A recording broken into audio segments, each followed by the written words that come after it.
Bonjour à tous et bienvenue à la brasserie. Alors aujourd'hui je vais vous parler de la bière de Noël, alors pas que la mienne, qui s'appelle l'Étoile du Berger, pour rappeler un petit peu ce côté Noël, mais de toutes les bières en général et un petit peu d'où ça vient. Alors on commence par un petit peu d'histoire. Alors il y en a qui disent au XVIIIe siècle, d'autres qui disent un petit peu avant. Bon, globalement il faut se dire, c'est une bière qui est brassée au mois d'octobre. Et pourquoi au mois d'octobre? Tout simplement parce que c'est là où il y a la nouvelle récolte d'orge et de houblon qui est mise à disposition, et du coup il fallait écouler tous les vieux stocks. Donc, qui dit vieux stock dit produits plus trop aromatiques, un petit peu passés, voire même peut-être pas top. Alors du coup ce qu'ils faisaient, c'est qu'ils mettaient des épices pour cacher un petit peu le goût. Heureusement depuis ça a bien changé. Vos brasseurs, ce qu'ils font, c'est qu'ils créent une recette plutôt qui rappelle Noël. Alors c'est pour ça que d'ailleurs on utilise beaucoup d'orge plutôt foncé, ou type caramel, voire même carrément des orges torréfiées, parce qu'il fallait vraiment écouler toute la fin de stock.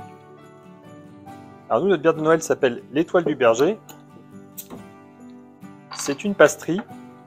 Donc une pastry, c'est une bière déjà plutôt type gâteau, hein, on est vraiment dans cet esprit-là. Voilà. Alors pour aller chercher le côté gâteau, c'est qu'on a des céréales bien épaisses, type orge et alors orge plus classique, mais plutôt de l'avoine et du seigle pour vraiment donner ce côté très gâteau avec des sucres résiduels assez présents.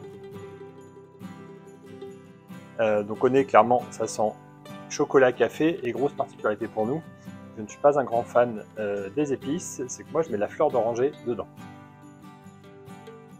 Donc voilà, clairement on est sur fleur d'oranger, café, chocolat,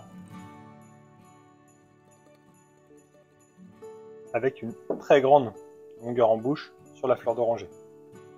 J'ai mis plusieurs années à aller chercher une bonne fleur d'oranger, donc je travaille avec un aromaticien spécialisé dedans.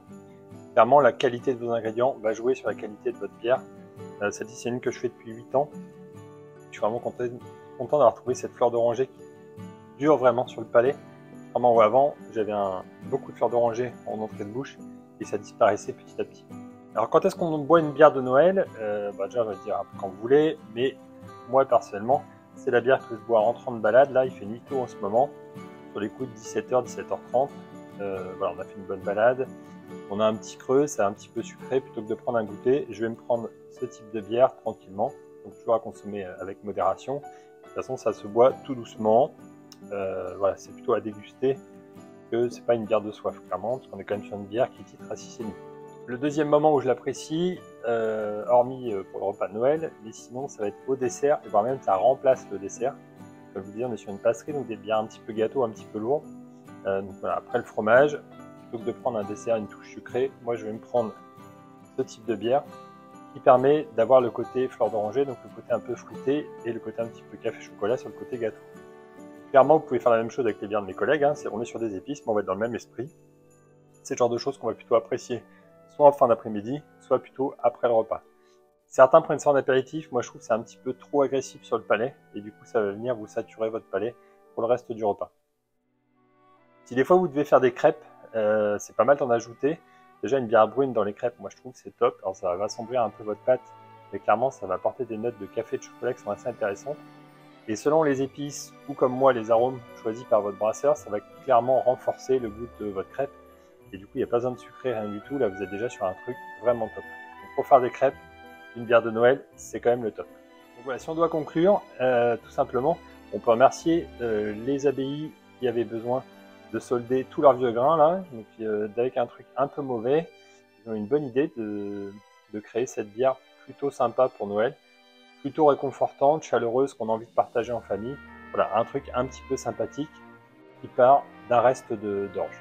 Encore une fois, nous c'est plus le cas, notre orge il est conservé de manière homogène toute l'année, donc pas de perte gustative sur les orges.